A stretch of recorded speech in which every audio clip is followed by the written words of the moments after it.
بسم الله الرحمن الرحیم. عزیزانو دوستانو، د افغان مهاجرینو د راستنېدو لړۍ په بې شرمۍ سره او په عزتۍ سره روانه ده. نو دلته په افغانستان کې هم له خلکو نه هیله او خواهش کوو چې کوم څوک کورونه لري، مارکیټونه لري، دوکانونه لري، نو د خدای روی کې په دغه خلکو باندې دا کرایه مه اوچتوئ. زه خبر سلم او نظام حکومت باید دې ته کلکه توجه وکړي تر څو دغه خلک چې موقع پرسته دي، دا خو میلیاردران نه راشړي وروره، دا غریبان، مسکینان، خښت و بټۍ والا کراچوانان دا راشړي. نو تاسو د دې په خاطر کرایه زیاتوئ. ته پوهېږې چې هغوی که 1 لک روپۍ هم ولري سرمایه، نو 1000 افغانۍ نه کېږي. 1000 افغانۍ ته د میاشتې په کرایه کې ترېنه واخلي، هغه غریب به څه شی کوي؟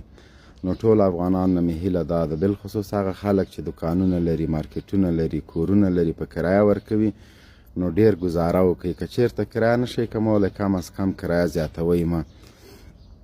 او پاتې شوه چې دا خلک چې کوم راځي دا به بیا سره ګورو چې مونږ څه کوو که نه.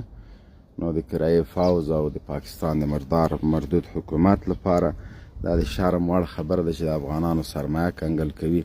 زه پوهېږم چې هلته دوی نه پیسې، نغدې، سره زر، کالي، هر شی ترېنه اخیستي دي او همداسې رالیږي. وخت به د هر څه قضاوت کوي. انشاءالله تاسو تشویش مه کوئ. افغانستان مه کور د نور.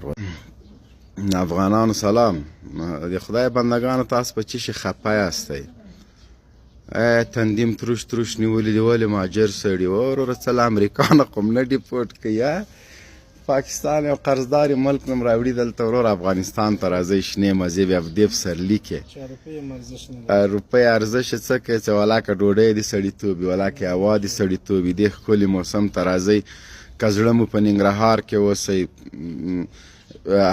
یخ هوا م خوښېده، په پروان کې اوسئ، لوګر کې ځئ، پکتیا، پکتیکا، غزنی، وروره لوی افغانستان ده.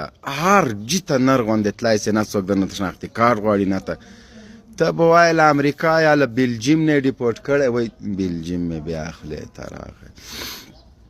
ته به وروره له استرالیا نه هم ډیپورټ کوي. خدای مو غرق که، خو نه یې پیسې دي، نه یې ملک دې سړیتوب ده، نه یې خلک. دا چی شی دی چې تاسو خوشحاله سئ، شکر وباسئ چې یا الله شکر تورخم نه څه راوړئ.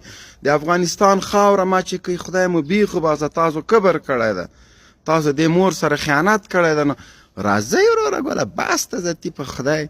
ته داسې م چرت خرابه ده، ته به وایې چې سویزرلینډ نه یې ډیپورټ کړی. کرت خدای بیخ شین